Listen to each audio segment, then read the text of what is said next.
लोगों के मन में आशंका होना स्वाभाविक है। जब भी कोई इतनी बड़ी रिक्ति का जब मामला आता है और इस पर नियोजन की बात होती है तो सफल अभ्यर्थियों को भी कुछ कुछ शंकाएं होंगी और कुछ असफल को भी होगा। लेकिन अभी जो मुख्य रूप से जो आशंकाएं हैं, जो मैं भी देख रहा हूं बाहर मीडिया में भी आ रहे हैं, वो ये है कि कई इसमें फर्जी अभ्यर्थी जो हैं, तथाकथित फर्जी, क्योंकि अभी तो हम लोगों ने उसकी चेकिंग अभी जारी ही है, जो तथाकथित फर्जी अभ्यर्थी शामिल हो गए उनको हटाया जाए। तो वही तो हम लोग कर रहे हैं। हम लोगों ने जो भी परीक्षा फल दिया वो सशर्त है और हमारा औपबंधिक है, सशर्त है, कंडीशनल है। और डॉक्यूमेंट वेरिफिकेशन का जो हमारी जो प्रक्रिया है वो इसीलिए है कि ताकि जो भी अभ्यर्थी अपना जो दावा किए हैं वो कितना सही है, कितना नहीं सही है, उसकी सत्यता की जांच करेंगे और जो उसमें असफल होंगे वो हट जाएंगे। स्वाभाविक है और यही प्रक्रिया जारी है। और इसको जब लेकर के फिर लोगों की ये मांग करना, मैं समझता हूँ कि वो समय की बर्बादी है, क्योंकि जब वही काम हम लोग कर ही रहे हैं। हम लोग अब जो भी फर्जी हैं, चाहे किसी भी तरीके, अगर कोई व्यक्ति अपने आवेदन में कोई दावा करता है, चाहे वो अपने आरक्षण कोटि को लेकर के, अपने आयु को लेकर किसी भी तरह का दावा करता है, अगर वो हमारे सिस्टम के हिसाब से हमको जब उसको चेक करना है, वो चेकिंग का काम हम डॉक्यूमेंट वेरिफिकेशन के समय ही करते हैं। हम लोग उसको सही मान करके मेरिट लिस्ट बनाए और उस मेरिट लिस्ट के हिसाब से हम लोगों ने डॉक्यूमेंट वेरिफिकेशन के लिए लिस्ट भेज दिया और ये सशर्त रिजल्ट है। अगर डॉक्यूमेंट वेरिफिकेशन में सफल होंगे वो चयनित हो जाएंगे, वो योगदान दे सकेंगे। नहीं सफल होंगे तो हट जाएंगे। और उनके ऊपर तो हम लोगों ने ये भी कर रखा है कि अगर कोई कदाचार का जिस श्रेणी में जो आएगा तो उस पर कदाचार के रूप में भी कार्रवाई होगी उसको।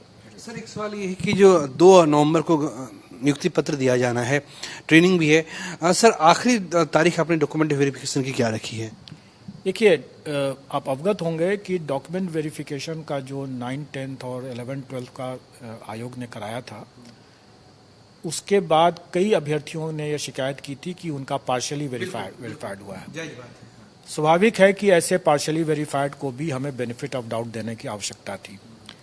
उसके अलावा बड़े पैमाने पर अभ्यर्थी अनुपस्थित रहे थे और उसका हम लोगों ने यहाँ पर उनके आवेदन को पोर्टल से जांच किया और उसमें जहाँ जहाँ हमें डाउट रहा वहाँ वहाँ हम लोगों ने डाउटफुल मानते हुए उनको बेनिफिट ऑफ डाउट दिया। और जो क्लियर कट मामले थे, जो छंटने वाले थे, लगभग 10,000 के आसपास हम लोगों ने छांट भी दिया। सर, ये 10,000 जो अभ्यर्थी है, मतलब कि फर्जी दस्तावेज के साथ जिनको आपने हटाया है, जिनका देखते के साथ ही, पोर्टल पर देखते के साथ ही जिनका गलत था, उनको हम लोगों ने पहले अपने ही स्तर पर छांट दिया। लेकिन आप जानते हैं कि 9, 10 और 11, 12 का जो डॉक्यूमेंट वेरिफिकेशन हुआ तो वो पूर्ण रूप से एक्यूरेट नहीं था, क्योंकि उसमें कई लोग संदिग्ध हो गए थे। कई लोगों का पार्शियली वेरीफाइड हुआ था, उन्होंने शिकायत किया था कि भाई मेरा तो सही होने के बावजूद पार्शियली वेरीफाइड हो गया। और इन सब कठिनाइयों को देखते हुए हम लोगों ने यह भी तय किया कि प्राथमिक का डीवी हम यहाँ पर नहीं करेंगे और इसीलिए शिक्षा विभाग के साथ तालमेल बैठाते हुए हम लोगों ने कहा कि ये डीवी का प्रोसेस जो है वो शिक्षा विभाग जब योगदान देने के समय आएगा उसी समय किया जाएगा, उस समय छट जाएंगे। अभी आपने देखा होगा कि मुझे जो सूचना है उसमें लगभग 5 से 10,000 के बीच में लोग अभ्यर्थी ऐसे हैं जो कि डॉक्यूमेंट वेरिफिकेशन में छट रहे हैं। स्वाभाविक है, छटना ही था उनको, अगर वो गलत हैं तो छटना ही है। लेकिन कई ऐसे मामले भी होते हैं जिसमें हमें डीवी के दौरान, मतलब जो शिक्षा विभाग को भी डीवी के दौरान उनको संदेह का लाभ देने की मजबूरी है। जैसे एक दृष्टांत मैं बता सकता हूं, अभी मीडिया पर ही आ रहा था कि वो बीएड है और उसका इसमें हो गया, प्राइमरी में हो गया। अब अगर उसने अपने दावा में अगर उसने डिप्लोमा भी लिखा होगा, वैसे हमें यह नहीं भूलना चाहिए कि कई 10,000 से करीब ऐसे अभ्यर्थी थे जो बीएड भी थे और डिप्लोमा भी थे। अगर उसने अपने दावा में अगर कहा है कि भाई हम तो डिप्लोमा हैं, तो हम तो उसको डिप्लोमा ही मान करके देंगे।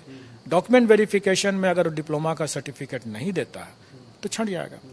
इसी तरीके से किसी ने बताया कि कोई कैंडिडेट है जिसका चयन हो गया और STET जो है वो पास भी है लेकिन वो डोमिसाइल बिहार का नहीं है, जबकि STET में ऐसी बातें थीं। तब तो ये पहले तो देखना होगा कि STET में उसको कैसे वो प्रमाण पत्र मिल गया। अगर 2019 में मिला तो इसके बारे में तो आवश्यक अनुसंधान जो होगा तब पता चलेगा। अभी हमें क्या करना है, मतलब अभी डॉक्यूमेंट वेरिफिकेशन के स्तर पर यह एक प्राइमा फेसी देखा जाता है कि उसके पास में एसटीईटी का एक वैलिड डॉक्यूमेंट है, और ये देखा जाएगा कि एसटीईटी का ये वैलिड डॉक्यूमेंट क्या उसने जालसाजी करके प्राप्त किया या उसका सही तरीके से प्राप्त किया, ये आगे अनुसंधान का विषय है। और अभी हम लोग उसको रोक नहीं सकते हैं, क्योंकि हम लोग का जो इंडियन लीगल जूरिस्प्रूडेंस है कि हर कोई निर्दोष है जब तक कि वो अपराधी घोषित नहीं हो जाए, इनोसेंट टिल प्रूव्ड गिल्टी। जब तक कि वो गिल्टी प्रमाणित नहीं हो जाता है तब तक इनोसेंट मांग के किया जाएगा। और ये जो फर्जी दस्तावेज अगर कोई किसी भी जगह का लेके आता है, अगर वो मूल रूप में लाता है, प्रथम द्रष्टव्या हम लोग प्राइमा फेसी उसको सही मानेंगे, और कालांतर में जब उसकी विहद जांच होगी, जो कि होना ही है योगदान के बाद भी होना। सर, एक सवाल है, मान लीजिए कोई व्यक्ति है जिसने अलीगढ़ के किसी कॉलेज से उसने डीलेट किया है, और हो सकता है कि वो उसने वहां से फर्जी डिग्री बना ली हो, उसने सबमिशन कर दिया, तो सर क्या आप बाद में इसकी कोई जांच कराएंगे? कि हो सकता है सर आपने देखा कि ये डीलेट लिखा हुआ है तो आपने उसको पास कर दिया, आपने उसको ज्वाइन करा दिया।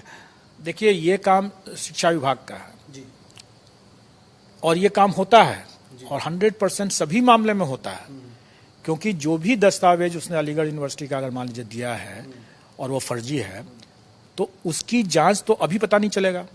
उसकी जब हम लोग कराएंगे बाद में जाकर के, मतलब शिक्षा विभाग जब योगदान के बाद जब कराएगा, और 1 साल लग सकता है उसमें, क्योंकि उसमें कॉरेस्पॉन्डेंस होगा अलीगढ़ यूनिवर्सिटी के साथ वगैरह वगैरह, और यह विषय वृहत अनुसंधान का है, वो इस स्तर का मामला नहीं है।